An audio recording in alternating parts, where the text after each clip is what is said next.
The Healthcare Labyrinth podcast is back for another episode.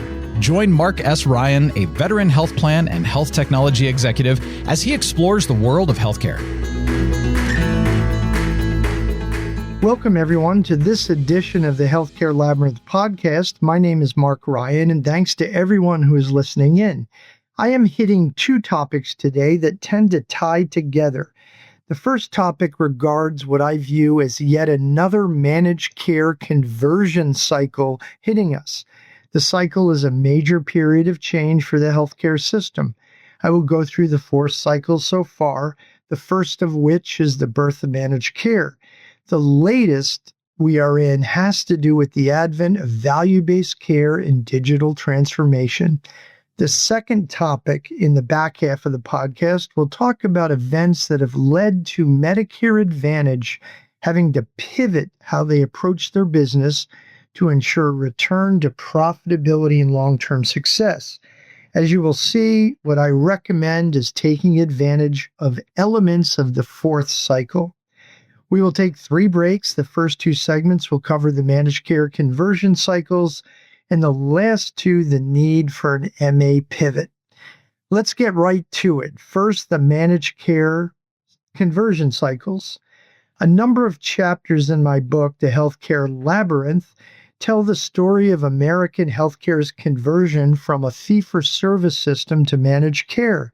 The truth is that the conversion has not yet fully matured. We still have an over-reliance on traditional transaction payments, which promotes a cost spiral as well as hurts quality attainment. So the conversion is still in flight, and so far I see 4 so-called conversion cycles of managed care, with the latest hitting just recently. With each cycle, we seem to make some progress toward a better system, but we find major barriers still exist. Let's take a look at the 4 conversion cycles and where we are headed. I have put together a quick reference table to illustrate managed care's maturation over time. That can be found at the blog tab of healthcarelabyrinth.com at the June 2nd blog. So the first managed care conversion cycle is the birth of managed care from the 1970s to the 1990s. So what's a description and some challenges we saw there? Well, the traditional fee-for-service indemnity model was seen as very costly and had little quality focus. The HMO Act of 1973 catalyzed adoption of managed care delivery. The adoption of managed care redefined healthcare in America. Managed care meant adoption of networks, comprehensive benefit designs, primary care gatekeepers, cost-sharing stratification, drug formularies, utilization management and prior authorization, upfront care and prevention, and care coordination.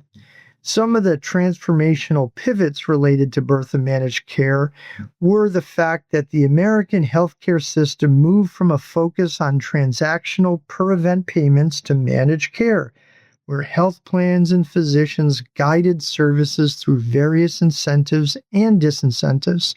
Managed care adoption reduced overall cost trends dramatically.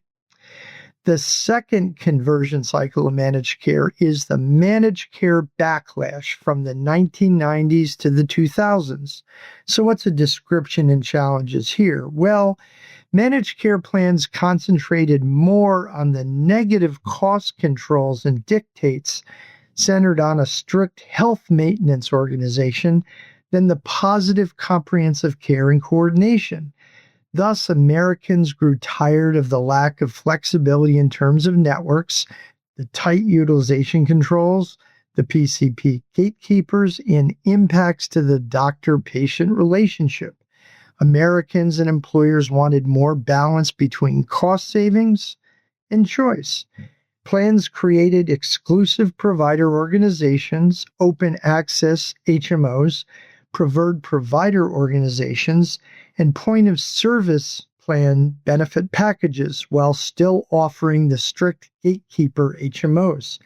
The evolution created combination in-network and out-of-network benefit plans States also passed some consumer protections, including grievance and appeal processes, prudent layperson laws related to emergency care, some benefit mandates and UMPA reforms. For example, the so-called drive-through births were substantially eliminated. The federal government passed some reforms as well. So what are some of the transformational pivots related to the managed care backlash? Well, health plans reinvented themselves and moved from strict HMO managed care models to lighter forms of managed care. This made Americans and employers happier, but also caused a return to fairly robust growth in healthcare spending. With the coverage of the first two conversion cycles of managed care, we'll take our first break, and when we get back, we'll cover the last two cycles that we see so far. Be right back. Health plans and insurance are confusing.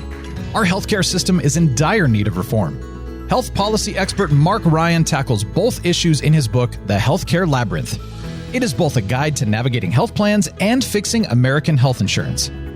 Mark dives deep into how health plans and the American health insurance system operate. He then outlines a comprehensive reform agenda for the system as a whole, including pricing, emphasizing health and care management, and ensuring affordable access to health coverage and a private delivery model. Mark is a bit of an unconventional Republican in that he believes affordable access is the morally right thing to do, and that it is also fiscally prudent for our nation. Learn more about Mark's book, The Healthcare Labyrinth, at healthcarelabyrinth.com or search at leading bookseller websites. Available in print, ebook, and audiobook forms. Welcome back, and we hope you're enjoying this episode of the Healthcare Labyrinth podcast. We're talking about managed care's conversion cycles right now in the podcast, and we talked about the first two, the birth of managed care and the managed care backlash. So let's get to conversion cycle of managed care 3 and 4 before our next break. Well, the third conversion cycle of managed care is compliance, accountability, and quality take hold, which occurred during the 2000s to the 2020s. So a description and challenges here. Frustrated by ongoing spending increases and the lack of quality in the healthcare system, state and local governments developed an accountability, compliance, and quality regime for government programs. The 2010s saw the adoption of new and evolving Medicare program audit requirements and the STAR program. The mid-2010s saw implementation of the Medicaid Mega or Uber rule, which sought to transform accountability and quality in the Medicaid program. The year 2010 saw adoption of the Affordable Care Act by Congress, with significant regulatory and financial dictates and reform of benefit limits in all lines of business, utilization management restrictions, strict quality programs with quality ratings and bonuses, and scrutiny of plan operations, the minimum medical loss ratio rule, and other accountability measures all emerged. Employers also began to focus on quality outcomes for employees and greater accountability in their self-funded ERISA relationships with health plans. So what are some transformational pivots here? Well, CMS, in tandem with other federal and state regulators, has become overall policy leader for all lines of business in terms of healthcare, seeking to guide the system even as private sector innovates in delivery of services and care. Together, this was meant to guide the healthcare system to lower costs, higher quality, and fairness and equity. And the last managed care conversion cycle is the advent of value-based care and digital healthcare. This started in the 2010s and is still occurring. What is a description and challenges here? Well, compliance, quality, and accountability measures alone were not moving the needle.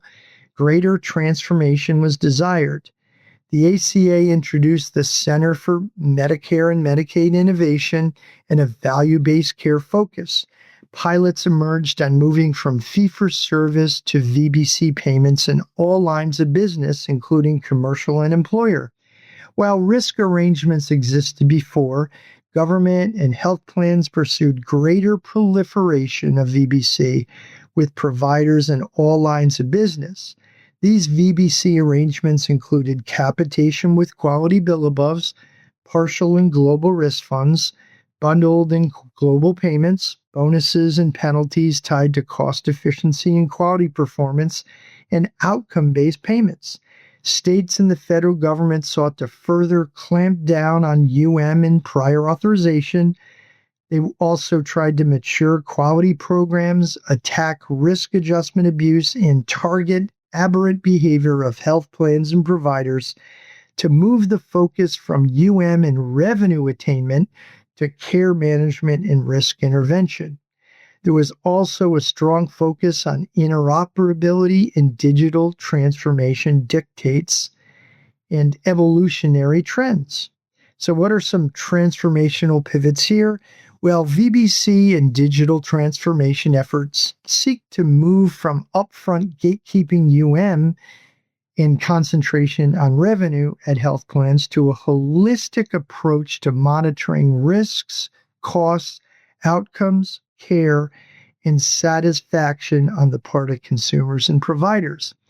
VBC payment arrangements align health plans and providers to create incentives to transform care delivery via data sharing and analysis to foster efficiency and outcomes. The safe and appropriate use of artificial intelligence, machine learning, and agentic AI holds great promise to provide unprecedented insights and to help plans and providers scale analysis, evaluation, and intervention. This would reduce administrative costs and drive cost savings via early identification of high risk and poor quality trajectories. We are in the early stages of the fourth cycle of managed care, clearly, but it does require health plans and providers to begin to think about investments in interoperability, digital transformation, and ongoing and real-time data analysis and intervention to meet the demands of the VBC healthcare model. The nation has established a foundation for the transformation, but understanding and investment across stakeholders are still somewhat weak and immature. Governments, health plans, and providers have a great deal of work to do to succeed in this latest managed care conversion cycle. With that, we will take our second break, and when we get back, we'll consider how Medicare Advantage needs to pivot to thrive again. Be right back. Lilac Software is proud to work with the Healthcare Labyrinth website to educate people on the healthcare system. At Lilac, we believe transparency is so important in healthcare. The healthcare system is opaque, and Lilac is trying to bring clarity to data and unleash the best member care, reduce costs, and improve outcomes. Our cloud-native payer platform revolutionizes data insights and analytics. Plans have all the data they need, but in silos locked away in point solutions. At Lilac, we solve the data fragmentation problem and help plans turn complex data into actionable insights, leading to greater operating leverage, tight cost controls, and healthier members. Health plans can improve STAR scores, reduce medical expense, drive revenue, and more. Quite simply, with Lilac, you can drive better business and health outcomes. Learn more at lilacsoftware.com. Welcome back, and we hope you're enjoying this episode of the Healthcare Labyrinth podcast. In the first half of this podcast, we talked about the so-called managed care conversion cycles, and now we're going to tie it together with how Medicare Advantage needs to pivot to thrive again. So let's get back to it. Well, investor news is crazy with various news about major health plans and the struggles they are seeing. The biggest light has been focused on the sad financial news of Medicare Advantage plans. There are 340 million people in the country, and there are now almost 70 million seniors and disabled on Medicare, about half of which are enrolled in Medicare Advantage. While some major health players, such as the Cigna Group, have divested their Medicare plan assets, most others see MA as critical to ensure success overall. After all, MA has huge premiums, let's say about 2.5 to 3 times other lines of business, and should have margins that are among the best, perhaps 4 to 6% in good years like commercial, compared with 2% at best in Medicaid in the exchanges. But the financials of insurance are changing. Health plans are seeing huge increases in utilization, driven by a post-COVID surge in expensive weight loss specialty and medical drugs. And more, regulators and lawmakers are clamping down on traditional ways insurers have limited medical expense. Prior authorization and claims denials are being targeted by both state and federal lawmakers for reform. Plans are seeing revenue pressures, and that is very clear in Medicare Advantage. Governments and employers are much stingier of late on premiums paid. In some lines of business, more and more is being tied to quality outcomes. And governments are watching closely for abuse on risk adjustment systems that are meant to distribute revenue fairly among health plans based on relative risk. So let's deep dive and consider the cascading issues impacting MA plans in these financial areas.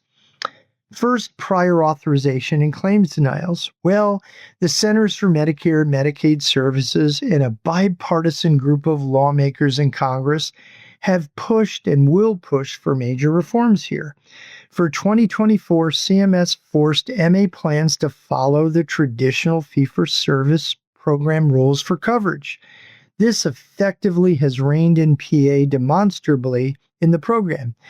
Newer CMS rules also rein in the ability to retroactively enforce prior authorization and limit claims denials. A PA bill could finally pass in Congress, and the new CMS Administrator, Dr. Mehmet Oz, promises additional PA streamlining and enforcing uniformity across plans. Of course, all this is politically popular but bad for MA. After all, MA is managed care, and the traditional fee-for-service program is rotten in terms of fraud, waste, and abuse and overutilization. Perhaps some changes are merited, but by and large, these proposals take the managed care out of managed care. Let's talk about next, number 2, STAR challenges. Well, MA plans are clearly struggling with the STAR quality program, on which they rely to increase benefits beyond the traditional program. This is critical to their growth strategy and to maintain healthy margins. At stake are literally billions of dollars per year in bonus or rate rebate payouts. As of STAR Year 2025 statistics, STAR power and ratings have dropped 3 years in a row in the program. The average MA STAR rating is now below 4 for the first time since 2015. The percentage of MA Part D or MAPD contracts hitting 4-star and above, as well as the percentage of enrollment in the high-performing contracts, are extremely low and have now dropped well below pre-COVID levels.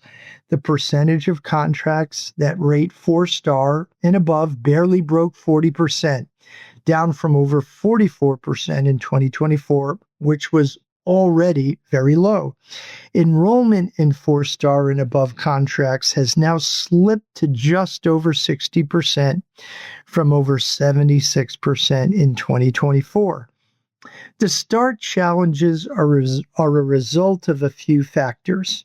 Plans lost diligence during the COVID years on STAR performance, and CMS has implemented some complex changes in the STAR program that make it tougher to achieve high ratings, including a Tukey outlier, more complex measures, weighting changes, and the phase out of manual chart reviews.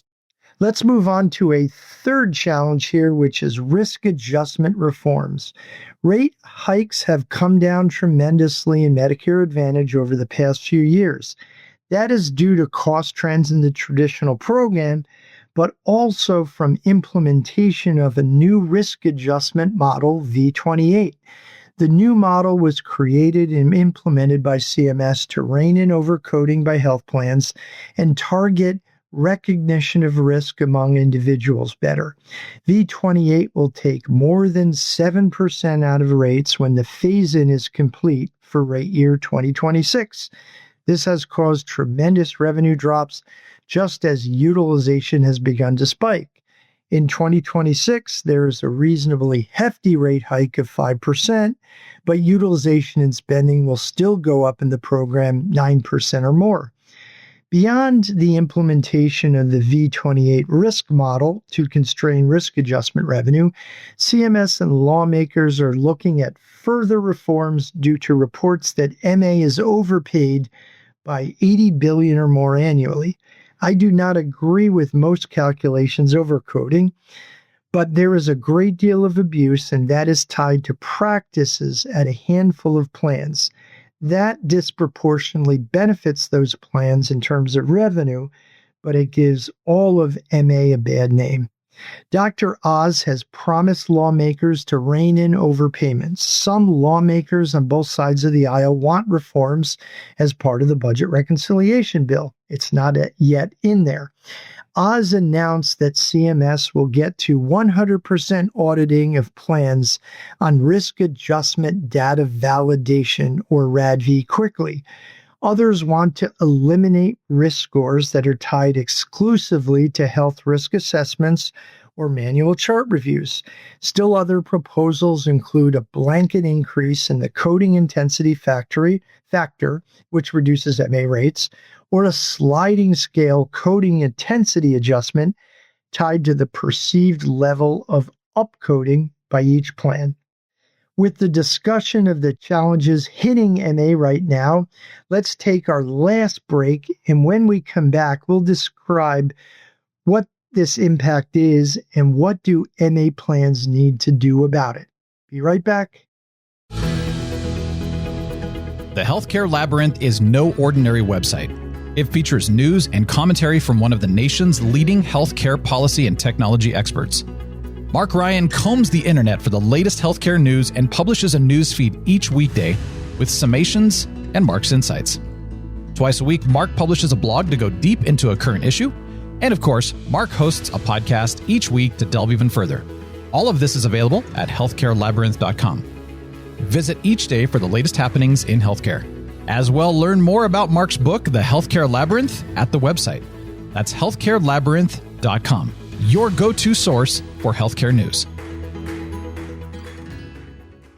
Welcome back, and we hope you're enjoying this episode of the Healthcare Labyrinth podcast. We're talking about managed care conversion cycles, as well as the need for Medicare Advantage plans to pivot. We just outlined some of the major challenges they are seeing right now. And those, if you recognize them, were really tied to the conversion cycle 3, the compliance and accountability and quality that we talked about in the first half of the podcast. Now we're getting into what is the impact on MA and what they need to do about it. And we're going to talk about the fact that MA plans need to leverage some of the changes in the 4th conversion cycle of managed care.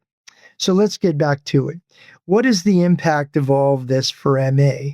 Well, the trends and anticipated further reforms create challenges for plans in the long term, both on the revenue and spending front. On revenue, tougher STAR standards will rein in what used to be generous rebate and STAR bonus dollars in the Medicare Advantage program. Risk adjustment reforms will dramatically hamper revenue growth as well for MA plans. On the spending side, aging, longer life expectancy, high overall prices, and drug prices and inflation will mean extremely high cost trends each year. The inability to leverage traditional managed care gatekeeping, such as PA and claims scrutiny effectively, will erode cost-saving opportunities. Together, these changes create a challenging future for Medicare Advantage plans, even as the program remains a very attractive option for seniors and the disabled as compared with the traditional program. So what plans will need to do? If plans survived and thrived in MA before by ratcheting cost downs with prior authorization and claims denials and taking advantage of a freewheeling risk adjustment environment, they now will need to pivot to new ways of boosting revenue and reducing costs.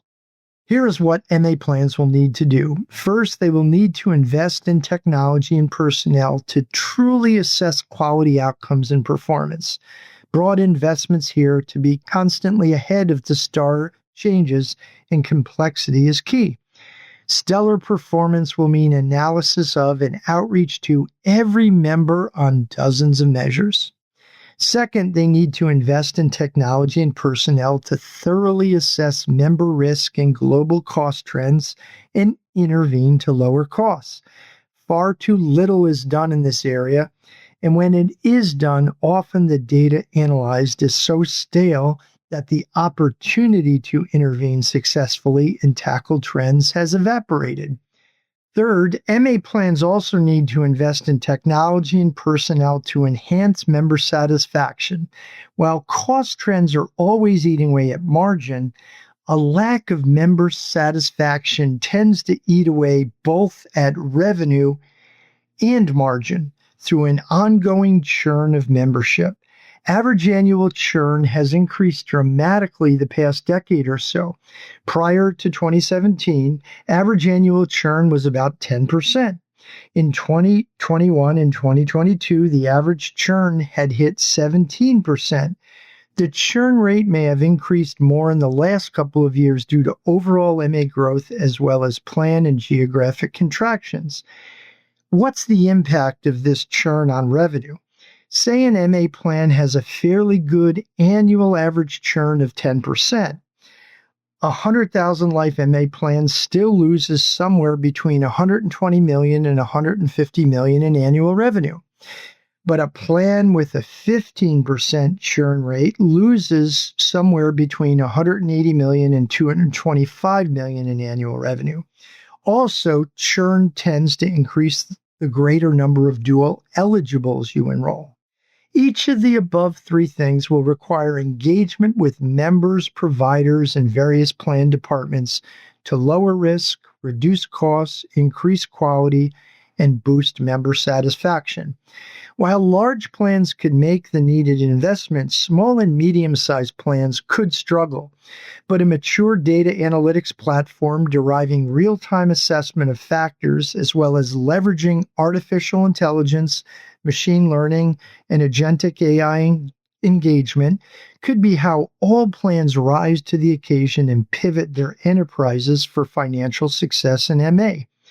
Certainly, many plans need to be cautious about leveraging AI from a member abrasion and security standpoint, but carefully crafted use cases for analysis and interventions, guided by clinicians, could get members, providers, and plans more comfortable with leveraging such technology. It very well may be the biggest innovation to reduce administrative cost and extend the reach of health plans to members and providers alike. As you can see again, many of my recommendations for MA plans pivoting take in the various emerging trends in the fourth managed care conversion cycle. With that, we will conclude this edition of the Healthcare Labyrinth podcast, and we'll see you next week. Take care. Thanks for joining Mark and the Healthcare Labyrinth podcast. Go to healthcarelabyrinth.com each day for the latest healthcare news. See you next week on the next Healthcare Labyrinth podcast.